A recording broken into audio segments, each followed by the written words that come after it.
कहाँ कमी रह गई महाराज? क्यों ये शब्द स्पर्श रूप रस और गंध अभी तक पीछा नहीं छोड़? क्यों ये मेरे पीछे पड़े पड़े? अभी भी लोभ हमको क्यों सताता है? अभी भी हमको लालच क्यों सताता है? ये जब तक आपके अंदर भरा पड़ा है, परमात्मा भी बहुत। महाराज जी कहते हैं, साहेब कबीर, हे परमात्मा मेरे ऊपर कृपा करो, मैं तो आपकी हो गई हूं, आप मेरे बन जाओ। क्योंकि आपके मेरे बनते ही ये सारी बुराई अपने आप खत्म हो जाएगी। एक सूरज के निकलते ही सर्दी खत्म हो जाती है, अंधेरा दूर हो जाता है, ठंड खत्म हो जाती है। ऐसे ये परमात्मा, अगर तुमने हमको कंठ लगा लिया तो अब हमें किसी की चिंता ही नहीं।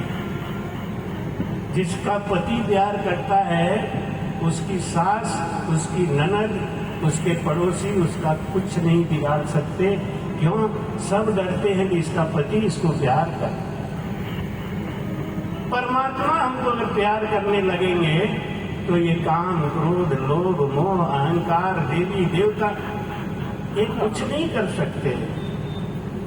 ये अपने आप छट जाएंगे। भूस आगे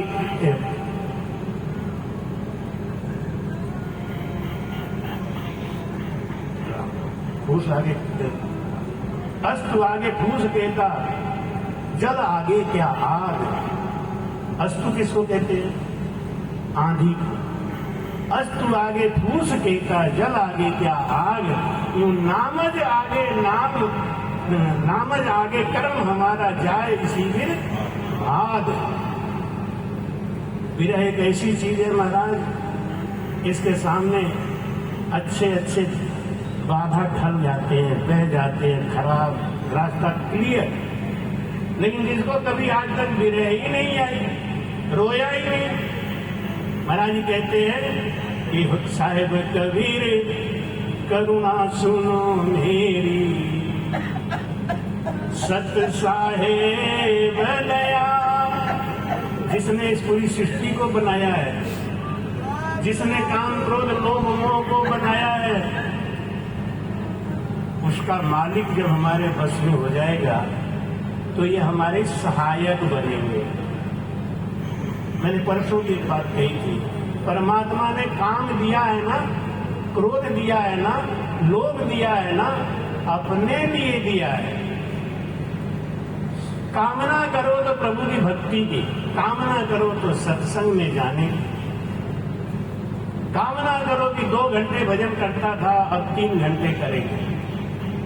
कामना नहीं होगी ना तो आप सत्संग में भी नहीं आओगे। आप यहाँ आए हो तो कामना के बस होके ही आए, लोभ के बस नहीं आए हो। ये सब सात्विक चीज। परमात्मा ने काम क्रोध लोभ मोह अहंकार हाथ पैर ये जितने भी चीज बनाए हैं ना, अपने पास बुलाने का साधन दिया है आपको। ये विषय भोग के लिए नहीं दिया है, अपने पास बुलाने। महाराज कहते कि रत्ना दासी आंसू पूछे, नैना से बहे परनाल पियाजी। ऐसा बताते हैं दादू जी महाराज। अंत समय में भजन करते थे और इतना विरह करते थे, कटोरा भर जाता। लोग कहते महाराज आप तो बहुत नाम निवाली हो, आप इतना विरह क्यों करते हो?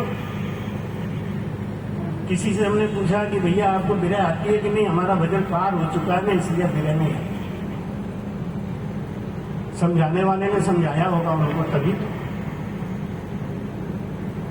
दादू जी महाराज अंत समय में इतना रोते, कटोरा भर गया। तो वो क्या बोले, जितना प्यारा नाम है, जितना इसका कीमत है, जितना इसका महत्व है, उतना नहीं ले पाए, कमी है। देखो असंतोष कितनी है। असंतोष इस बात का रखो कि हमारा भजन हो ही नहीं। यहाँ तो आधा घंटा भजन करेंगे तो हमारा 3 घंटा हो गया, हमारा तो यहाँ भजन चढ़ गया, हमारा तो यहाँ आ गया है, आजकल यहाँ चल रहा है। ईमानदारी से बताओ, एक आदमी हमको काशी में आके मिला, उसने कहा कि महाराज हमारा तो भजन पार हो गया है, हमारी दीदी का पार होने ही वाला है, बस मेरे बेटे को गुरु मंत्र दे दो। अरे हमने कहा आपका पार हो गया यहाँ। तो हमने कहा एक दीपक जल जाए तो लाखों दीपक जला देता है। अपने बेटे को मेरे पास लेके क्यों आ गए? आप तो पार हो गए ना, उसी रास्ते में अपने बेटे को आप गुरु बन सकते हो। आप तो हमसे भी अच्छे हो, आगे हो। देखो कहीं न कहीं उनको किसी ने भरमाया तो है, किसी ने झूठ तो बोला ही है ना। महाराज जी के वचन का खंडन